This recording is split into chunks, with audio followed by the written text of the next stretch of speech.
Welcome. My name's Linda. For those of you that are just joining us for the first time, I want to let you know that I am over 50, live alone, and have been diagnosed with severe and chronic mental illness. And that's what my channel's all about. I will link the introduction in the description below.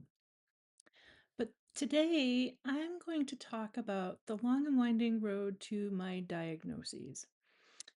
And my list of major diagnoses are CPTSD, PNES, and DID.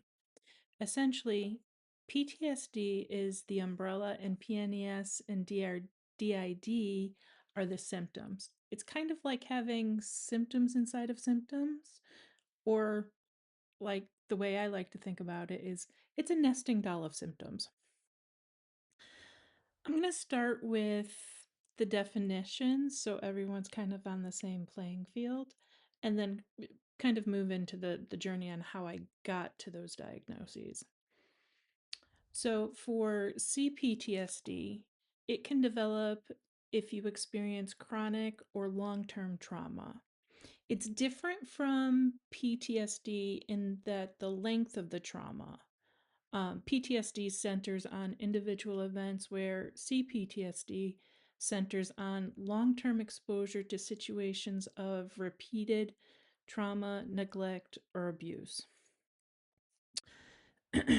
PNES represents a functional neurological disorder where extreme psychological distress or trauma is translated into physical seizure like symptoms.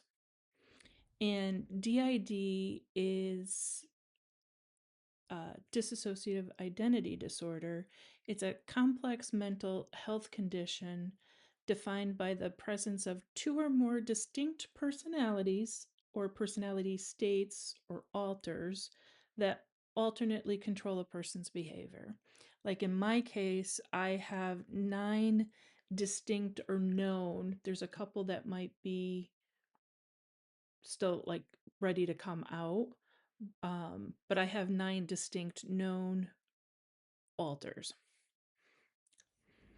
Um, so now let's talk a little bit about the journey to getting to the diagnoses. About a decade ago, I started going to therapy. It was great.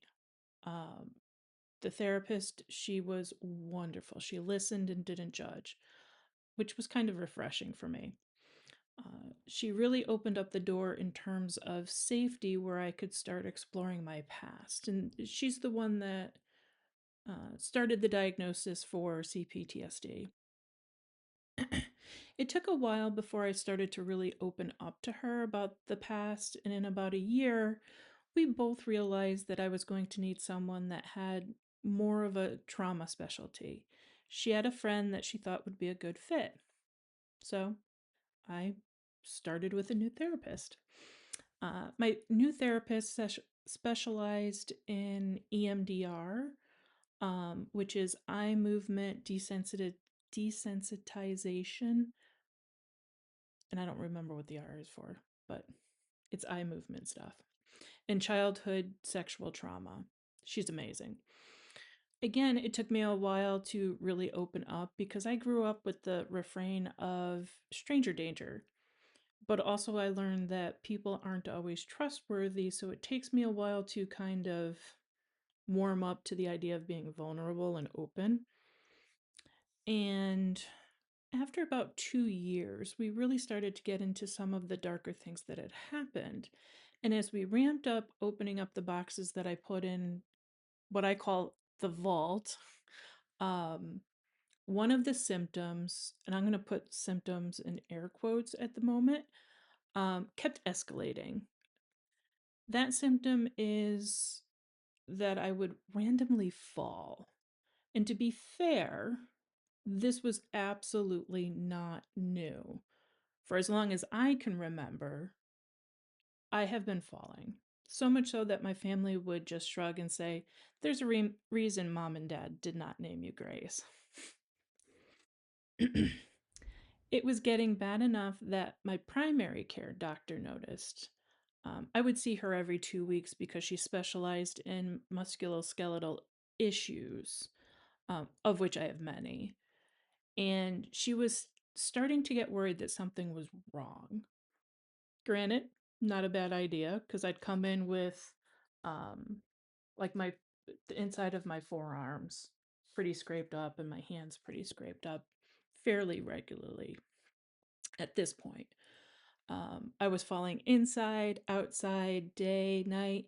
There was really no pattern, but it was getting more frequent. She started running tests and then started sending me to specialists. No one can find anything wrong. We ruled out everything: sugar, blood pressure, all the cardiac things, all the muscular things. um, the last neurology specialist that I saw wondered if it could be an uncommon form of epilepsy. Now, I work for a medical school attached to a hospital system, and I was tired of seeing doctors at this point. It was probably 5 years of being poked and prodded on the regular. I was a hair's breadth away from giving up. I was tired. I was tired of texting my boss that I might be a few minutes late because I was cleaning up an injury. Um, when I got the recommendation to see an epilepsy specialist, I turned to my boss and asked him if he knew of anyone at the hospital. He looked at me. We were on Zoom. This is during the pandemic, like early part of the pandemic. Um, and said, "Give me a few minutes. I'm going to send the dean of neurology an email. We're friends." I'm like, "Okay." He emailed and copied me, and within 15 minutes, I not only had a response, but I had the recommended doctor's assistant on the phone scheduling me for the following week. Now, I absolutely know just how blessed I am because of where I work and who I work for and the connections that I have. So, what took 5 years could have taken someone else a decade. So, the following week, I'm sitting in this doctor's exam room. We take it from the top and go through everything. What weirdly made the difference was that I had fallen that morning before seeing him. He looked at my hands and the inside of my forearms, and I'm going to get choked up. I will forever remember his face when he looked up. Something in his face had changed. It was unexpectedly soft. It was shocking because he was on the border of being humorless, which for me is super uncomfortable because I've always used humor to deal with difficult or uncomfortable things. So seeing him go from rigidly clinical and humorless to soft was kind of scary because I'm like, oh my God, am I going to die like here? He told me he was 99.9% certain that it wasn't epilepsy, but something called PNES, psychogenic non epileptic seizures. There's only one doctor in the area that specializes in it, but she's good. And he ended up calling her himself to make sure she had an opening within a reasonable amount of time. She gets me in a month later. Awesome. I said, okay, I have a name of something and I have a month to learn about it. I take it back to my therapist and we both start diving deep into the possibilities. My therapist also looks into the doctor and comes back with the same conclusion as the epilepsy doctor. This doctor is good, but not only good, she's one of the best in the nation. Yay! If she doesn't think it's PNAS, though, I have to start over.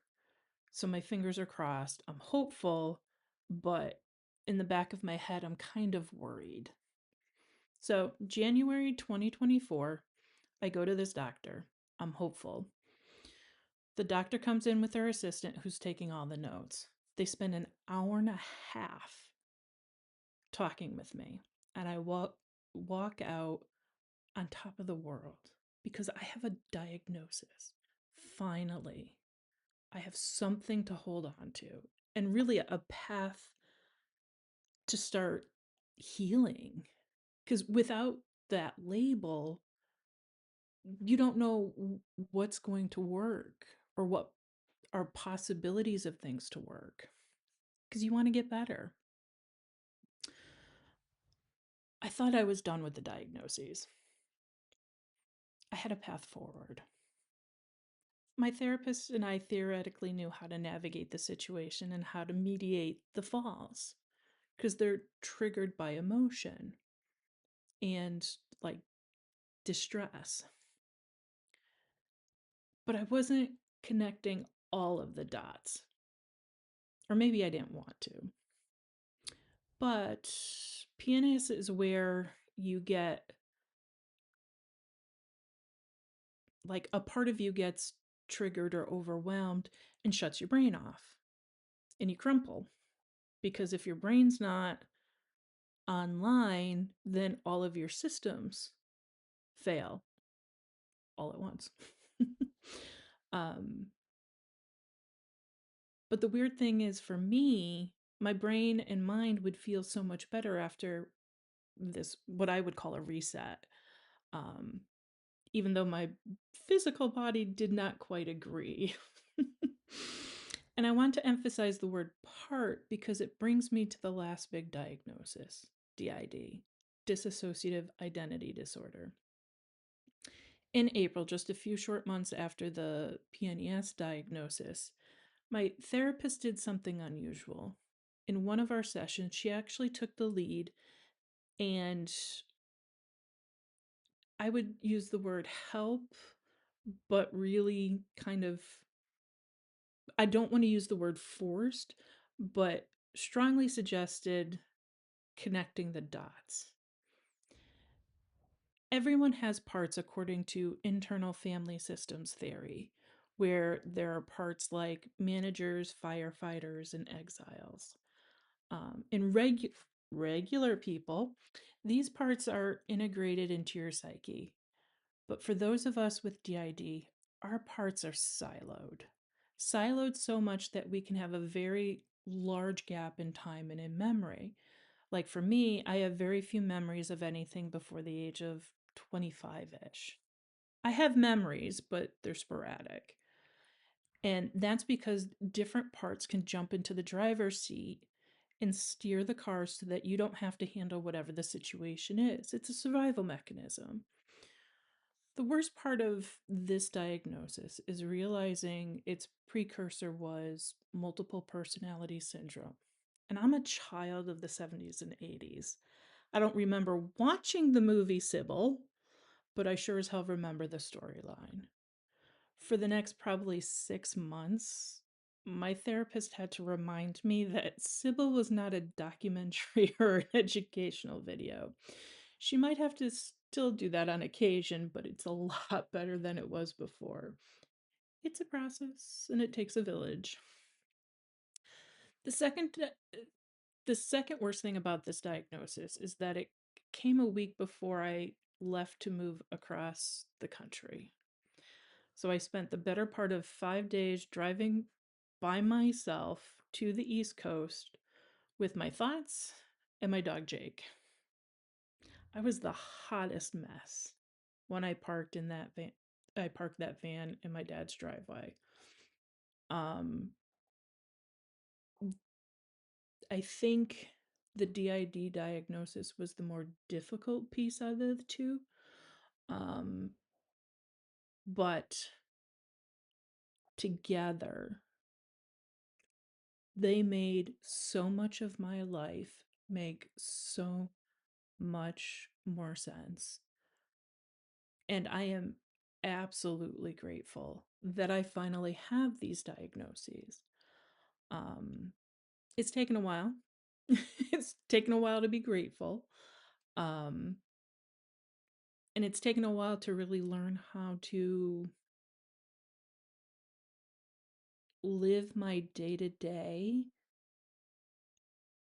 in what feels like normal.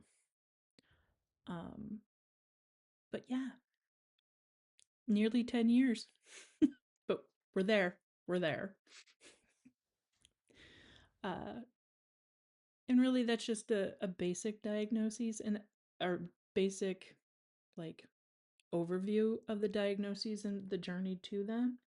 And someday I might get into more details. But thank you for listening, and I'm glad you found your way here.